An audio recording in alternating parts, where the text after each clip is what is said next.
Welcome to the Bandwagon Podcast, and today is an edition of the Jump Off. So just for people who don't know, normally every week I get a guest and I interview them. The Jump Off is a space for me to just go through some of the more topical issues, some of the news stories, or anything else that I just want to get off my chest.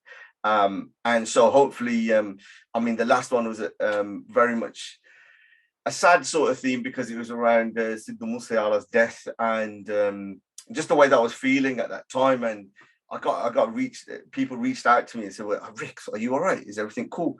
Even my own boy came out and said, Rick, are you all right? You know, that was a bit sad. And I was just, once I recorded it, I didn't listen back to it. I just, whatever was there, I just published and just put it out because it was just the way that I was just feeling at the time.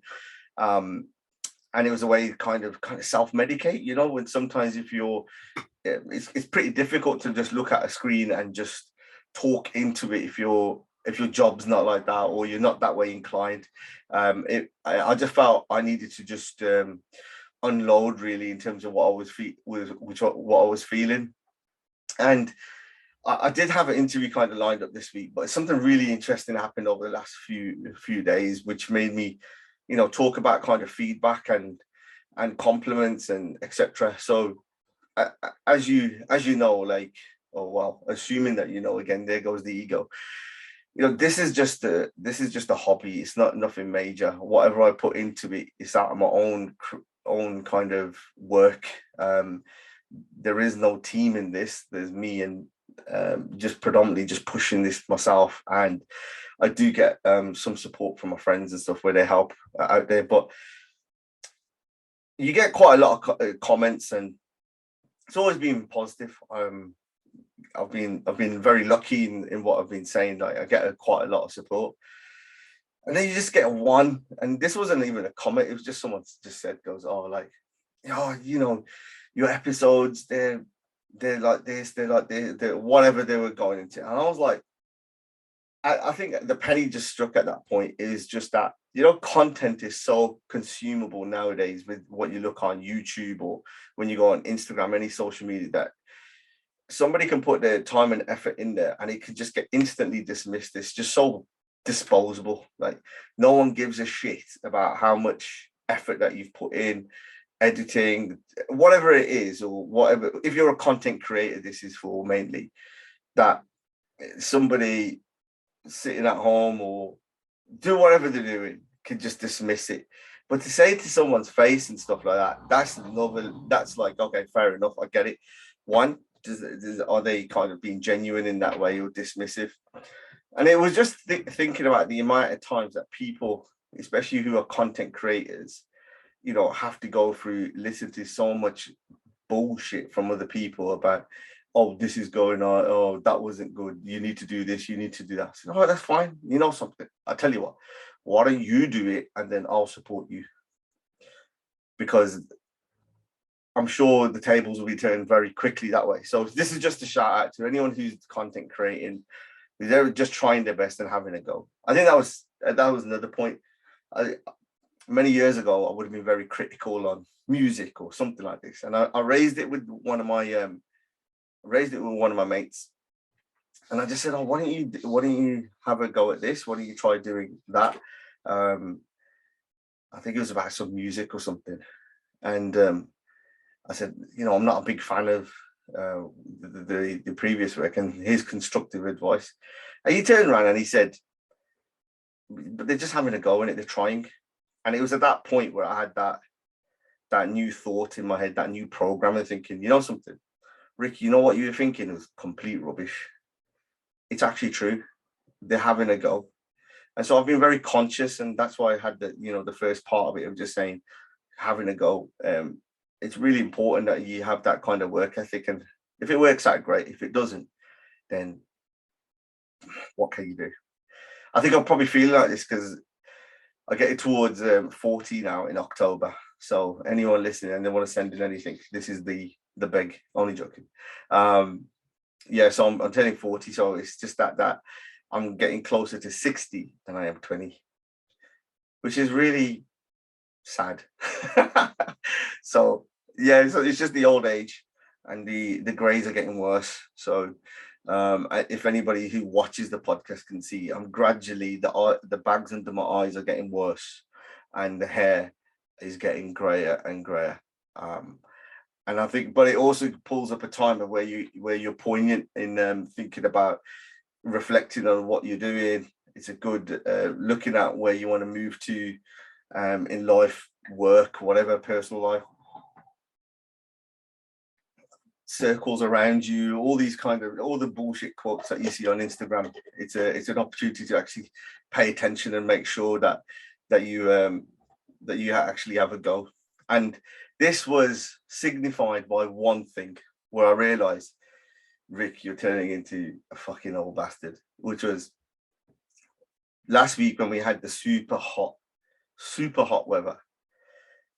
And I was standing outside, and I was actually watering the plants at that stage. And it used to be something that my granddad used to make me and my brother do all the time. Like, if you're a proper desi, old school desi, you used to water the plants once in the morning and once in the evening. And I found myself saying the same thing to my kids. I was like, listen, get the hose pipe, get it ready, and make sure that you're pouring the water at the base of the plant. All the things that I used to get told off for doing, I'm actually telling that to my own children. But I just thought there was something missing when I was telling them all this information. I was like, but when I was a kid, we used to, and I couldn't find out what it is. And then the thing happened. I looked at the TV and BBC News was on, and the hose pipe bans was mentioned. That brought me back to my childhood, that there was a hose pipe ban. And I started to say, I've got to make sure we get as much water done on the plants now before there's a hose pipe ban. I said, and my kids, I go, what do you mean by hose pipe ban? I explained it to them. They've never laughed in my face so hard. They go, but you leave the water running when you're washing the dishes. Yeah, but you have a longer shower than everyone else. And I was like, every argument that I was making, I was getting defeated. And then I just realized, I just thought, something, I go, look, just carry on watering the plants. You win. But that moment in myself kind of solidified me into the next age bracket. When you put on your survey, when you have 20 to 25, 30 to 35. Now I'm most firmly going to be in that bracket of 40 to 65, which is absolutely scary. It was terrible. And it's a very sobering thought. And then alongside that, when you see some of the when you see the news items now with who's going to be running the country to making those decisions on who's going to be implementing a hose pipe ban or not. I mean, you got the Conservative Party having a complete implosion meltdown. And I ain't even heard nothing from Labour yet. And you've got Liz Truss and Rishi Sunak. They both look like the rest of the family that you'll see at a wedding, and nobody wants to sit at their table. They're ridiculous. And while the Prime Minister, hanging around at the moment, planning his own wedding, he's on holiday. It just doesn't make sense. And these people coming in, whoever gets voted in by 160,000 people from the Conservative Party, they're going to be making decisions on the cost of living, the energy crisis. I mean, I'm going to have to raid my kids' piggy bank at this rate. The price, what they're proposing for January, they're going to cap off at $4,000. I mean, there's a 70% rise from where it was 2 months ago. It is crazy.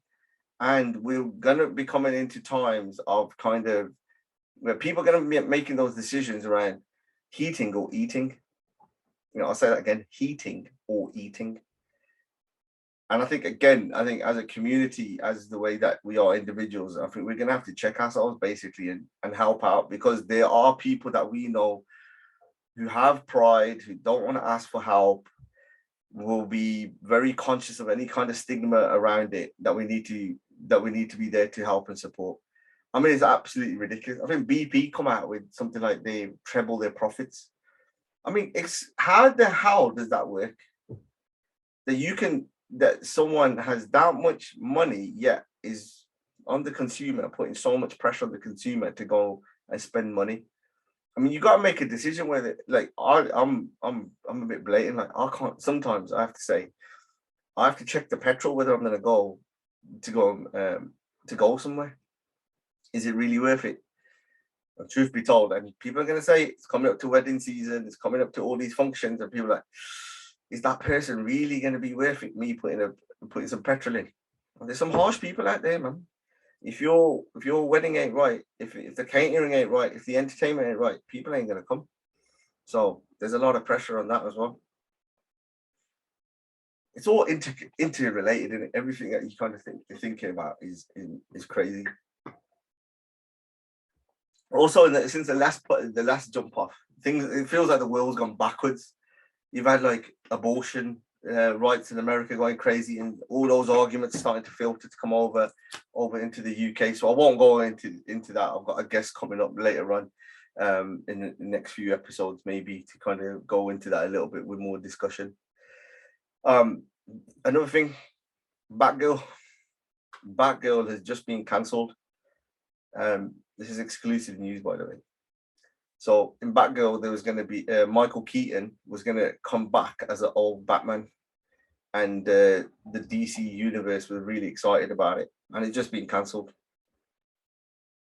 I don't know if this is a good thing or bad thing, but I just thought I'd bring it up just as a point of reference, because as you go into this whole comic stuff and these phase one of DC, with Marvel and all of this other malarkey, I started to realize, like, it's so the amount of films that are coming out is ridiculous, and the choice of films is poor. No one makes any comedies anymore because they're scared of political correctness. And so all you're left with is watching the same kind of films, which is a CIA agent, someone else gets kidnapped or murdered, and they come back and basically have to avenge the murder. And there's assassins involved. And I just realized I just keep watching the same film again and again and again. And so when Batgirl got cancelled, I think it was just a nod in that direction, that creativity again is being lost. I think the theme of this whole jump off is about a nod to creators and content makers, and how things that are consumable or perishable are just getting dismissed just like that. Something else just got dismissed was the Agatha Christie trial. So those people who actually like Love Island might also be interested in this. I'm only interested in this because it was just a complete waste of time. Like, think how desi as a storyline this would be in an Indian drama, for example. That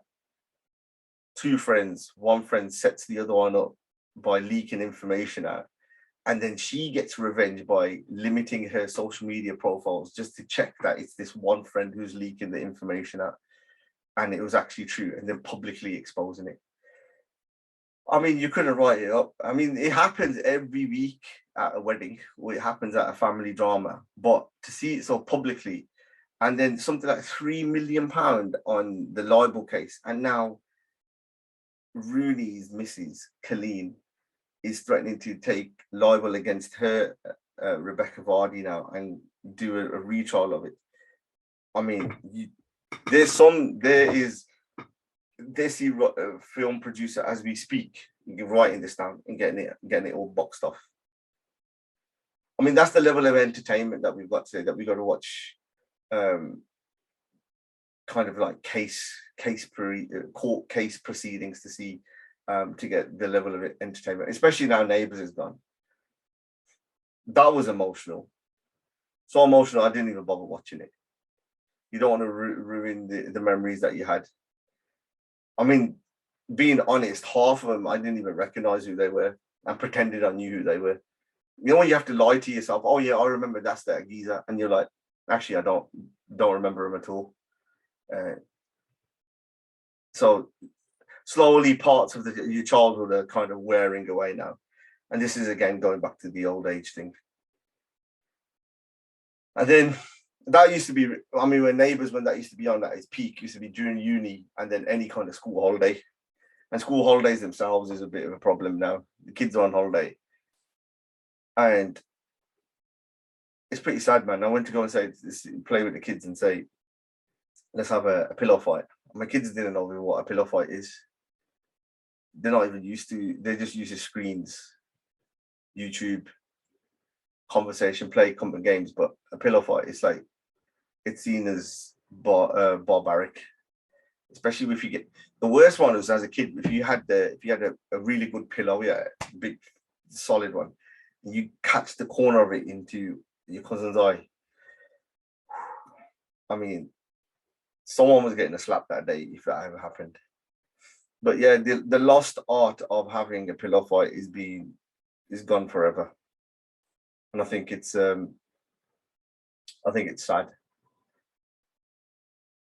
I'm trying to think, is there anything else being lost that we used to do as kids? Let's play a game called Chase HQ. Used to be sleeping bags. Used to go, everyone had their own sleeping bag. Used to chase each other going down the stairs. Obviously, don't play on the stairs, kids, but slide down and then go around the house, just creating a mess everywhere. And it sounds like a shit game, actually, if I'm going back. But it was good, man, when you played it. It was a good game. Speaking of games, Commonwealth Games kicked off. It was good. We managed to get a kind of rehearsal tickets to see how the opening ceremony would be. Some of it didn't make sense because there was nobody telling you what it is. You're just watching random people just doing these dance moves. But there's good vibes going on in Birmingham. And if you could get your tickets and see if you could catch in and watch anything, I mean, it's worth it. The big bull's in the middle of opposite the Birmingham Library. And the feedback coming back is supposed to be pretty well. But yeah, it's good for the city and see what happens after it now. It's always about legacy anyway. And it's all about big, new, shiny buildings and bright lights. Talking about bright lights, see how I'm linking in a lot of stuff. It's pretty clever. A couple of things I need to discuss and what I've seen, especially as the nightlife goes on, is about the amount of people getting their teeth done in Turkey. Oh my God. There's a guy that I know who I seen him. He's had his teeth done. No shit. It looks like a piano. And I didn't realize that, obviously, I don't know the full sketch of it, but he was talking to me that you go to this place in like Turkey, and then you choose your teeth size, and then from the teeth, like, sometimes they've already made the decision for you, this is what you're having. And then I saw a video on TikTok where the procedure where this girl had it and it went wrong, like the composite bonding for the shape got stuck in the back of her gums and the teeth, and it fell apart, and she had like a week in hospital. It was disaster. And I thought, is it worth the risk, especially if you're younger and your teeth they're still there, like in your 50s and 60s where your teeth start falling apart and you're losing teeth. I could understand it, having it then. But if you're kind of healthy, young, and getting it done, it seems like a needless headache. But on the flight, you're going to see people with your teeth and bald, like people coming back with just having their headpieces done. Another mate of mine come back from holiday. I ain't seen him for a while. I was looking at it, I go, something's wrong here. He's bald anyway. He's had his head tattooed in. And he was explaining to me that procedure. And I just thought, this is so much effort. I mean, these people are already married. What are you doing it for? You're done. What you've been given, those are the cards, accept it. Okay, that's it. If you're ugly, ugly. You know what I mean? It's got to be acceptable for everybody else. But that and Botox. Went to dinner in town and there was a table of girls there, and no shit, all of them looked the same. All had the lip fillers, made them look like ducks, and I was like, what part of that looks good? Having every like fillers, I don't get it. I don't understand it. Maybe again, it's the old age kicking in, but what the hell? I mean, some people don't even like certain foods, but yet they're willing to take this gel stuff and stick it straight in their face. It don't make sense to me, man. It doesn't make sense. Crazy, crazy. And finally, just to go on, leave on a more of a emotional note, really. Again, which was the sad news that the passing of Balwinder Safri. So, as if you've been hearing a lot of the old podcasts and stuff, I reminisce about my childhood, where I go through living in Handsworth on the way to school, going past Safri's house and seeing him record at Gurchan Mall studio opposite Rookery Road School, where I went to, and he was part of a shotgun group and sang at my mum and dad's wedding. So like Safri's career and his musical journey have been entwined with my kind of life as well. So I'd say he's just like one of the best vocalists, Punjabi vocalists ever. I mean, how he was able to do it. And a big shout out to Dips Bamra, because I was on Sunday, I was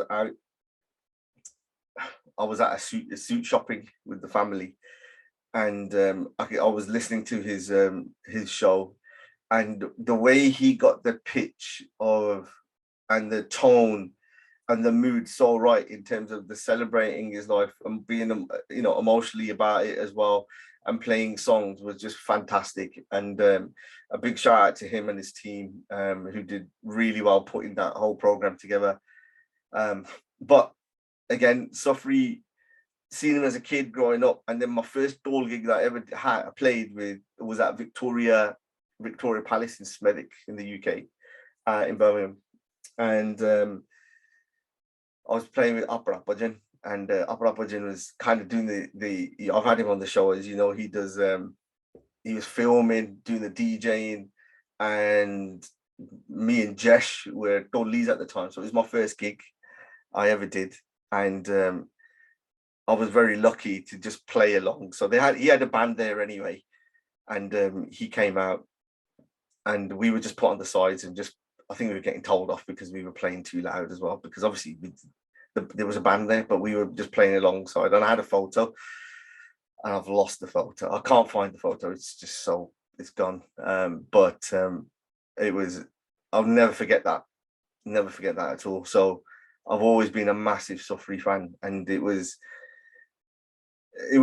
heartbreaking to see in terms of what he'd gone through over the last few months, especially with his operations and his kind of rehab, where he was getting to with his health, and to get that sudden news when everyone thought he was on the way back to recovery was crazy. And I think it's been a really tragic and bad year for music within the South Asian community. It's been really bad, and I think it just makes you reflect back and think about, when you hear certain songs and it reminds you of certain times in your life as well. It's an adequate point where to kind of stop and reflect.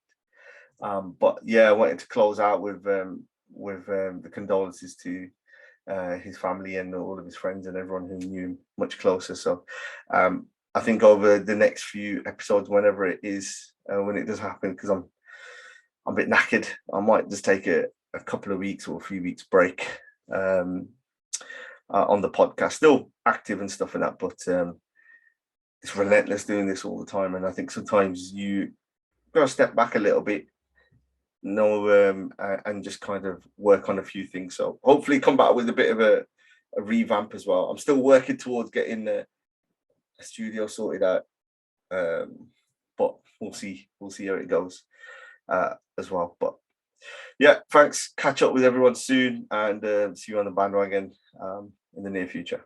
Peace.